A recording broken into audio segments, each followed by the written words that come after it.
It is the end of January, which means we've wrapped up the 2025 season for the Carleton Ravens men's football team, coming off a great award ceremony at Ollie's here on campus. Just maybe your thoughts on putting that bow around the rest of the season. Yeah, it was a great event. I want to thank Miguel and Ollie's and his staff for coming out on a Saturday and putting together a really great event. And I think everybody enjoyed it, and was happy to put that bow on the end of the 2025 season and start looking forward to 2026. We talked about looking forward. January means there's some new faces in the field house as you guys start getting ready.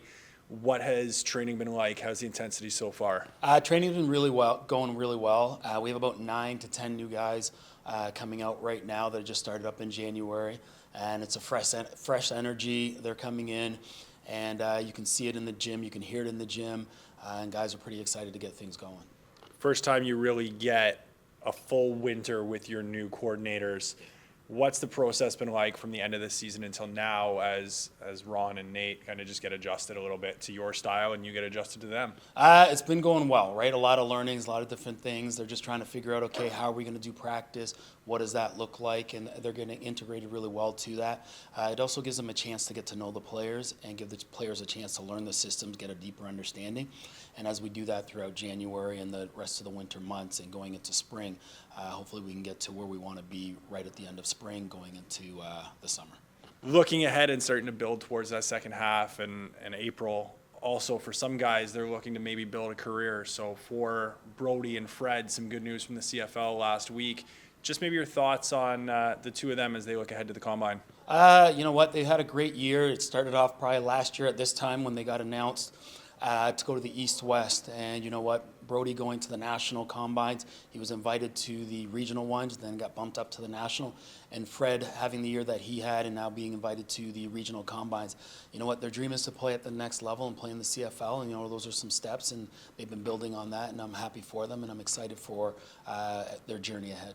You talk about guys taking the next steps. Tristan Reddy in the offseason has signed into the CFL, his first contract. Maybe just your thoughts on what he's meant to the program over the time, and maybe from your perspective, what it's going to take for him to make that jump to the CFL. Yeah, I'm happy for him. I'm excited for him.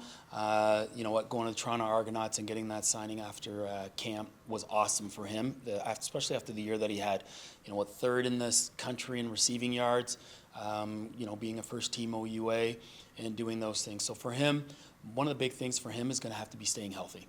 If he can stay healthy, his work ethic is second to none. We know we're going to lose that big piece of that leadership on our offense and in our locker room, but the Argos are gaining a great young man that's going to work hard and do those things. So if he can stay healthy and show them what he can do by playing special teams and understanding his knowledge of football and doing that, he's got a really good chance of making that club, and not only making it, but being a big impact.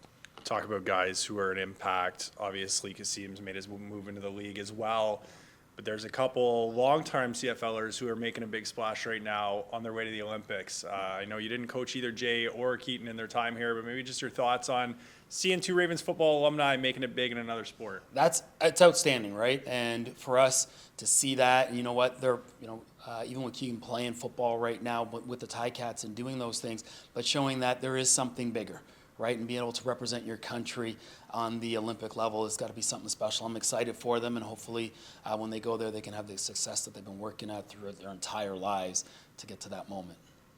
Just another piece, obviously, as we talk about guys looking for success, it is kind of the time. You mentioned there's some new faces downstairs, but it's about filling gaps. Guys like Tristan move on the same way Jay did and Keaton did in their time too. Yeah. What's the coaching staff up to make sure we fill some gaps in this roster? Yeah, we've been out recruiting.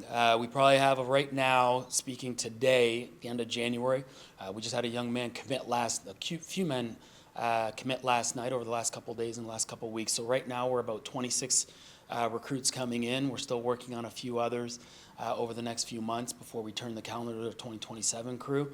So we're excited with the guys that we have coming in, and they're going to come in and compete. And like I always say, we want to raise that floor, and I think we're doing that, and we've done a really good job with our recruiting. I think over the last few years that I've been here, this is probably the most that we've had at this early portion of the year.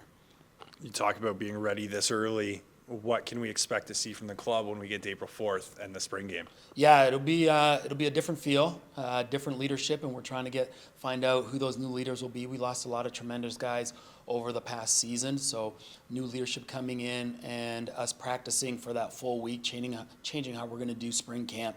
We're actually going to have a full week instead of a few days, and then ending with a game on April 4th where we'll actually have our old Crows come in and then bringing our new Crows into the fold with them, and then also passing our jerseys off to the next generation of Ravens. Perfect. Thanks, Coach. Thank you.